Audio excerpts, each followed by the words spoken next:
Your account was hacked. While you were typing the code that was supposed to protect you. A security researcher watched it happen in real time. An employee at a major tech company sitting at their desk, receiving a text message with a 6-digit code. They typed it carefully. Hit submit. Everything looked perfect. The green check mark appeared. Access granted, except they weren't logging into their company account. They were handing the keys to a stranger. Every single day, millions of people type those codes. SMS messages, authenticator apps, email confirmations. We've been told for years that this is what security looks like. Two-factor authentication, the ultimate shield, the thing that makes you practically unhackable. That's what everyone believes. They're wrong. To understand why the security system we trust most is fundamentally broken, we need to go back to when it actually worked. The year was 2011. Passwords were failing spectacularly. LinkedIn, Adobe, Yahoo, hundreds of millions of passwords stolen, cracked, sold on underground forums. Security experts were screaming the same message. Passwords alone aren't enough anymore. So the tech industry rolled out its answer: two-factor authentication. The logic seemed bulletproof. Even if someone steals your password, they can't get in without the second factor. A code sent to your phone, a number from an app, something only you have access to. Within a few years, 2FA became the gold standard. Enable two-factor authentication. Protect yourself. You're safe now. Except there was a problem that nobody was talking about publicly. A fundamental flaw that security researchers had identified, but most people didn't understand. The problem wasn't the second factor itself. The problem was what happened after you provided it. Here's what actually occurs when you log into any website. You type your username and password, then your 2FA code. The website checks everything. If it all matches, the website doesn't just let you in. It gives you something else. A session cookie. This is the piece most people have never heard of. A session cookie is a small file that your browser stores. It's basically a temporary pass that tells the website, this person already logged in, don't make them do it again. Every time you visit a new page on that site, your browser automatically shows this cookie. That's why you don't have to re-enter your password every single time you click something. Think of it like a VIP wristband at a club. You show your ID at the door, your ticket. You prove who you are. Security checks everything. Then they snap a wristband on your arm. Now for the rest of the night, you just flash the wristband. You don't need your ID anymore. You don't need your ticket. Just the wristband. The session cookie is that wristband. And here's the critical detail that changes everything. Once you have the wristband, nobody checks your ID anymore. The bouncer at each room just looks at your wrist. Green wristband? You're in. They don't verify. They don't ask questions. Which means if someone steals your wristband, they can walk around the entire club. They never needed your ID. They never needed your ticket. They just needed the wristband. Now imagine you could steal someone's digital wristband without them ever knowing it was gone. Imagine you could intercept it the exact moment it was created, make a perfect copy, and use it yourself. All while the original person keeps using theirs, completely unaware. That's exactly what's happening. The attack is called Adversary-in-the-Middle, AITM for short. It's not new conceptually. Man-in-the-middle attacks have existed for decades. But the modern version targeting 2FA is devastatingly effective because of one key evolution. These aren't just fake websites anymore. They're perfect, live mirrors. Here's how it worked traditionally. A hacker would clone a login page, make it look exactly like Google or Microsoft or your bank, send you a phishing email with a link. You click it. The fake page looks real. You type your password. The hacker captures it. But then 2FA ruined this approach.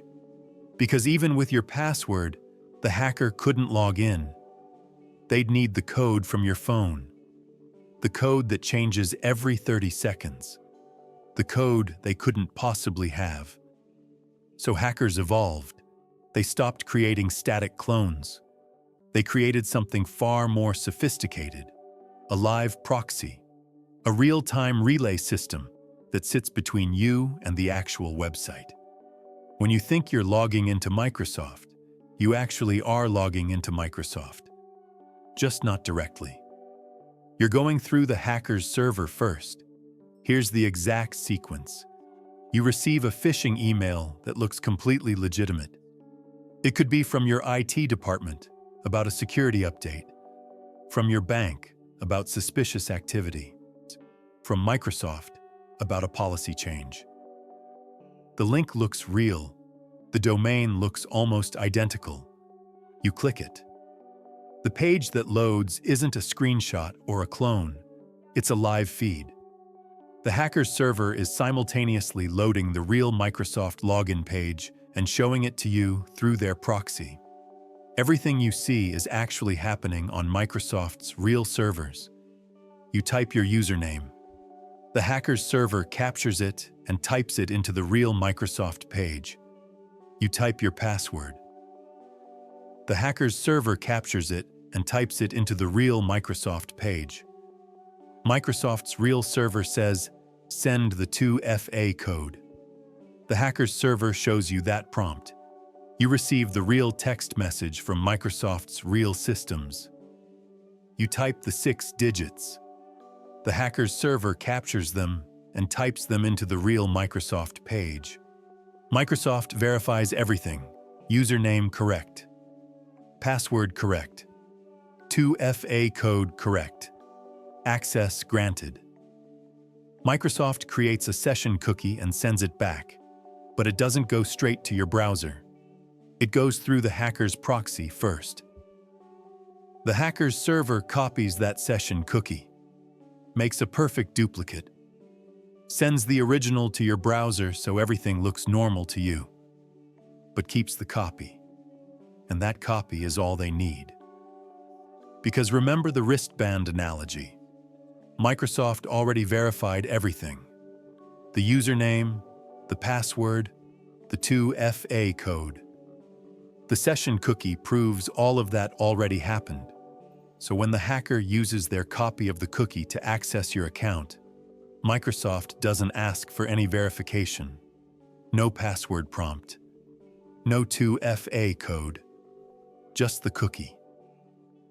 They're in. You never typed your password on a fake site.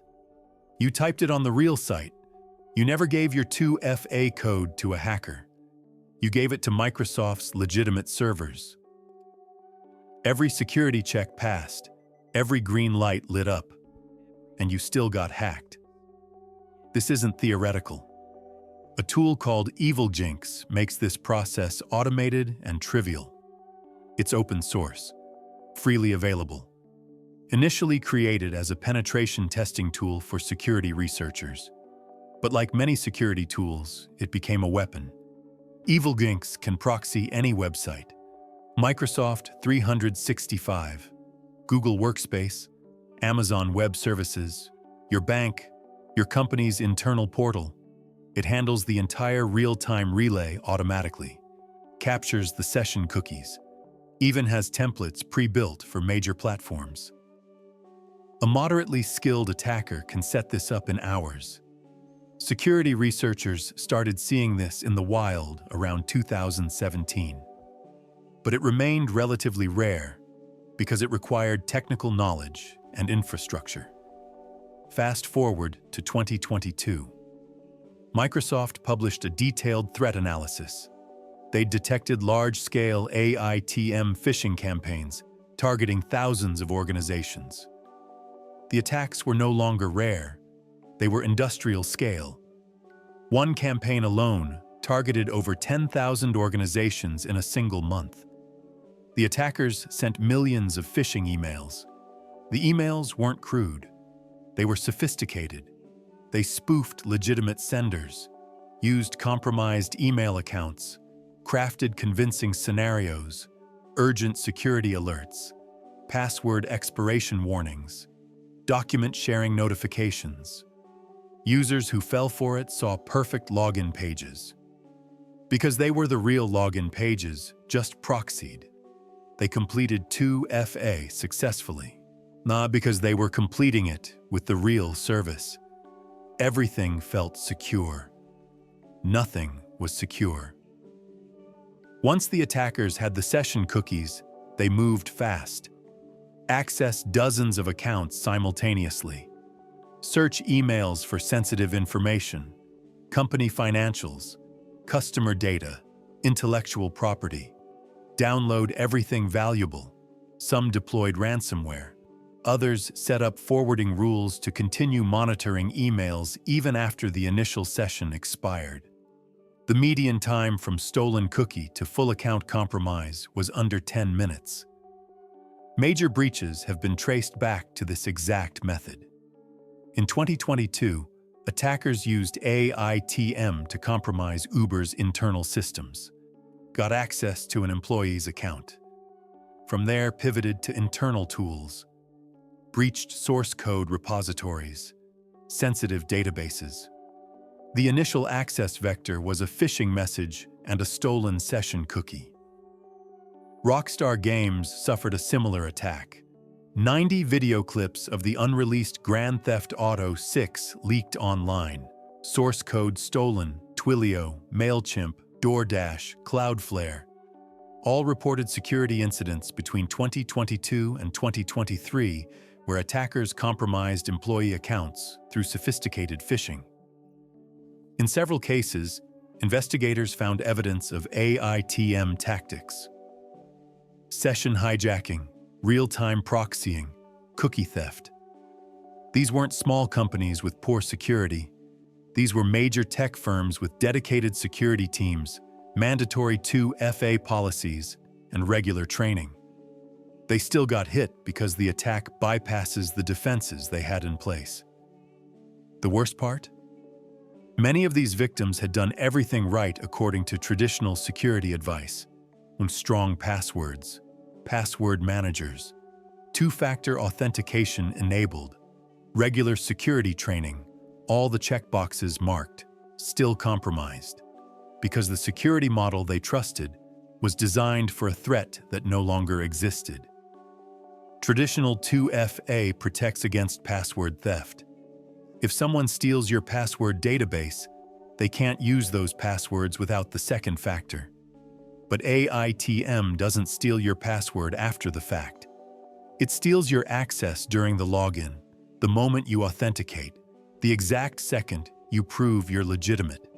That's when it strikes. Not before, not after, during.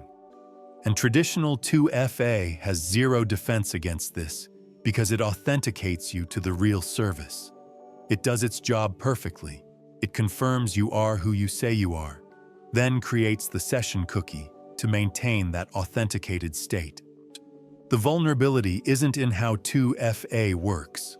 It's in what comes after. The fundamental problem is that traditional 2FA authenticates the user, not the login session's destination. When you type that 6-digit code, you're proving you're you. But you're not verifying that the site asking for the code is actually the site it claims to be. That's the gap AITM attacks exploit. The site is the real site, just accessed through an invisible middleman.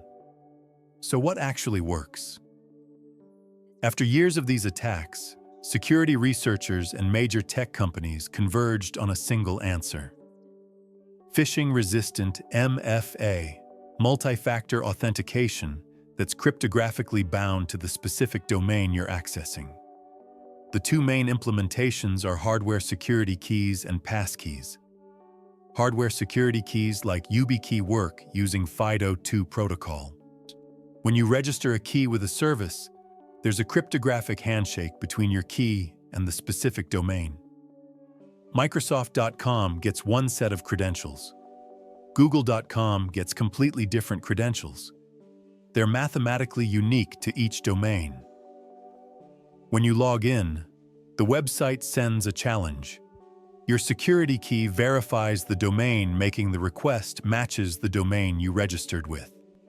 If it matches, it signs the challenge with the domain's specific credential. If it doesn't match, it refuses. This happens automatically. You don't see it. You just press the button on the key. Here's why this destroys AITM attacks. When a hacker proxies the real Microsoft login page, the domain you're interacting with isn't Microsoft.com anymore. It's attacker-domain.com showing you Microsoft.com's content.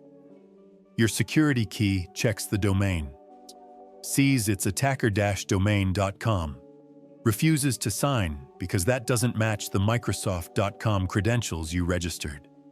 The login fails. Even though you're looking at the real Microsoft page, even though everything looks perfect. The security key knows something is wrong because the cryptographic domain binding doesn't match. You cannot trick this with a convincing domain name. You cannot bypass it with a perfect visual clone. The cryptography doesn't care what your eyes see. It only cares about the mathematical proof of domain identity. Passkeys work on the same principle but without physical hardware. They use your device's built-in security features. Fingerprint sensors, face recognition, secure enclaves in your phone or computer.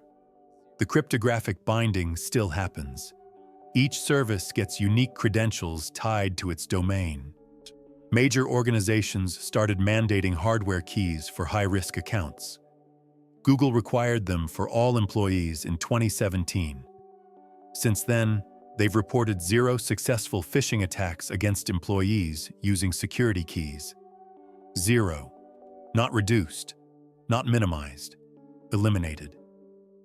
But here's the uncomfortable truth. Despite all this, adoption remains low. Most consumer accounts don't use hardware keys. Most small and medium businesses haven't deployed them. People still rely on SMS codes and authenticator apps. Why? Partly cost. YubiKeys run $20 to $50 each. For an organization with thousands of employees, that's a significant expense. Partly convenience. Hardware keys require you to physically have the key when logging in. Lost your key? Locked out. Passkeys are better for convenience but require newer devices and browsers. But mostly, it's awareness. The average person has no idea that SMS2FA can be bypassed. They see the green checkmark. They hear Enable two-factor authentication from every security guide. They assume they're protected. They don't know about AITM. They don't know about session cookies. They don't know the wristband can be copied. Meanwhile, attackers keep refining these techniques. The phishing emails get more convincing. The proxy setups get more automated. The target lists get more specific. Instead of mass campaigns hoping for random victims, attackers research organizations, identify high-value targets, company executives, finance departments, system administrators. They craft personalized messages, reference real projects, use actually compromised email accounts to send messages from legitimate addresses. Time the messages during business hours when people are more likely to respond quickly. The success rate keeps improving, so what can you actually do right now? If you're using SMS codes or authenticator apps, you're better protected than passwords alone. But you're not protected against targeted phishing with AITM tactics. Upgrade to phishing-resistant MFA for anything critical. Work accounts, financial accounts, email accounts that control password resets for everything else. Use hardware security keys if you can afford them. Use passkeys if your services support them. Both are cryptographically bound to domains and cannot be phished through proxies. Enable login alerts. Most major services can notify you when your account is accessed from a new device or location. If you get an alert and you didn't just log in, change your password immediately and check your account activity. Monitor session activity. Many services show you where your account is currently logged in. Check periodically. If you see active sessions you don't recognize, kill them and change your credentials. Be paranoid about urgent requests. AITM attacks often rely on time pressure. Your account will be locked in 1 hour. Immediate action required. Verify your identity now. These create panic. Pause. Go directly to the service's website yourself. Don't click the link in the email. Security is always a balance between protection and convenience. The most secure system is unusable. The most convenient system is vulnerable. What we have instead is a landscape where the informed users with resources can protect themselves effectively, while everyone else remains exposed to threats they don't know exist. The security gap keeps widening, not because the defenses don't exist, they do, but because awareness and adoption lag so far behind the evolution of attacks. AITM isn't even the cutting edge anymore. Researchers are already documenting more advanced techniques. Attacks that steal tokens from browser memory. Session cookie theft through malware that persists across password changes. The only constant is that attackers keep adapting.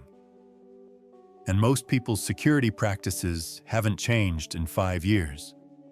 If this changed how you think about those 6-digit codes you type every day, hit the like button. If you want to understand the cybersecurity threats that actually matter, subscribe. Most people are fighting threats that barely exist anymore while ignoring the ones targeting them right now. Upgrade your authentication, or someone will bypass it for you.